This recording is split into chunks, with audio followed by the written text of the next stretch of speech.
Hey everybody, how's it going? I hope you're having a lovely day. So I woke up this morning to this in my Reddit inbox. It said, "What's 100% a scam, but we accept it in our society?" And then I saw somebody ping me, and I thought, oh great, I guess this is somebody's passive-aggressive way of saying that I'm a scam. Very original.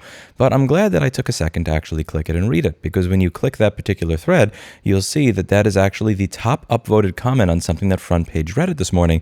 What's 100% a scam but accepted in our society? The top upvoted post, I believe at 10,000 upvotes at this point in time, the right or refused right to repair, absolute BS that I can't fix my own S. And you have many people going on and discussing this in the thread with seeming support of right to repair, which actually makes me happy, because when the bill failed, one of the things that I read in this thread in r/destiny that I was mentioned in a lot is that this is not a good example. This is not on voters' radar at all. It is a YouTuber's pet project. And perhaps that was true 8 years ago when I started talking about this. But after the FTC got involved and wrote a 55-plus page paper on why most of the manufacturer's reasons for declining right to repair are incorrect, when Joe Biden signed an executive order on right to repair, when right to repair won in Massachusetts on a ballot initiative, 74% to 25%, meaning that 74% of the voters voted in favor of right to repair. You had millions of people voting for this when actually asked. That was pretty cool.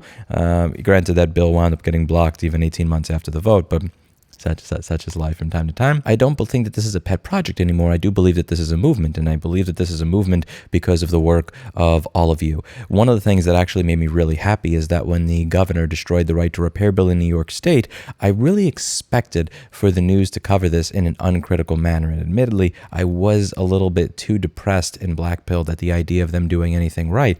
But when you actually look it up, when you Google right repair bill New York, look at the news tab. New York's right to repair bill has major carve-out from manufacturers.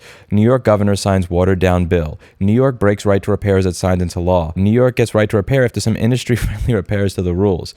New York governor signs modified right to repair bill at the last minute. And my favorite, New York passes functionally toothless right to repair bill. So not only is this no longer one YouTuber and his cat's pet project, this is also something where when something bad happens to it, even mainstream news actually winds up covering it universally correctly, and that's because of all of you.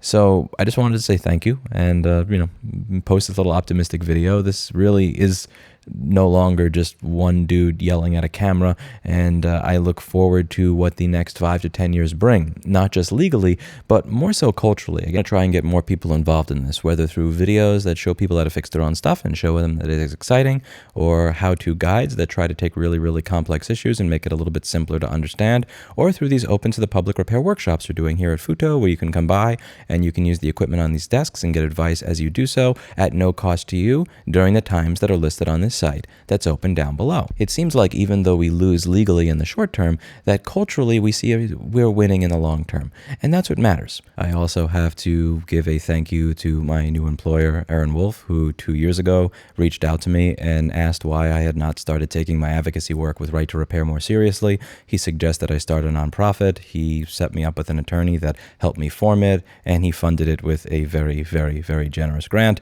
of $1 million. We have done a lot with that to try and get right to repair a little bit more into the public consciousness, and also to try and create these types of repair educational content here and, really help organizations like US PIRG in their efforts to push back against an unrepairable society. So thank you very much to him as well for really, really helping get the ball rolling on making that possible. The Trump line of the small loan of $1 million, small grant of $1 million, really, it does kind of help. It does help kick things along. And I just want to say a big thank you to all of you. Whether you helped somebody fix something that thought that they would have had to throw it away and spend money on a new one, if you help somebody start up their own repair business so that they could experience the economic freedom that comes from having a sustainable job and living that allows them to provide for themselves while doing something they find cool, or if you just told somebody what the reality of the situation is and why it was that way when they were not able to get something repaired when they thought they could, you're part of why this is no longer really just one person's pet project, but a genuine movement. And I do have a sense of optimism, even if pessimism legally, lots of optimism culturally for what this means into the future. That's it for today. And as always, Oreo the cat hopes you learned something.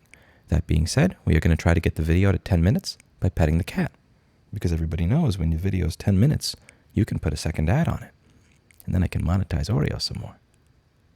I love monetizing Oreo. Look at this cat. Look at this cat. Look at him. Look at him. He's an act. Oh, hi. He's looking at me right now. He's so cute. You're a good boy, Oreo. You're such a good boy.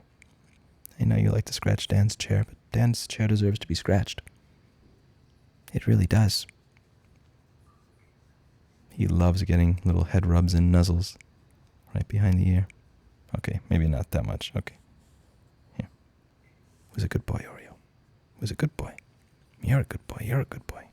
You're a good cat. Who's my cat? Who's my cat? Somebody actually said this is not a cat channel. I'm unsubscribing. It's like, the F it ain't, bruh. The F it ain't. Make a separate channel for your cat. You can SMD.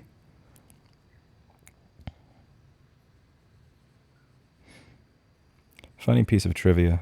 I have a friend, I'm not going to say who, that had a saying, SMBBD. She would always type SMBBD. And her company was primarily moms. Everybody who worked there at this point in time was a mom. And then when pushed publicly to explain what that means, she said it's an acronym for Some Moms Bring Back Data. And I'm like, yo, I don't know why that just popped into my head. So it's kind of funny. Anyway, that's it for today.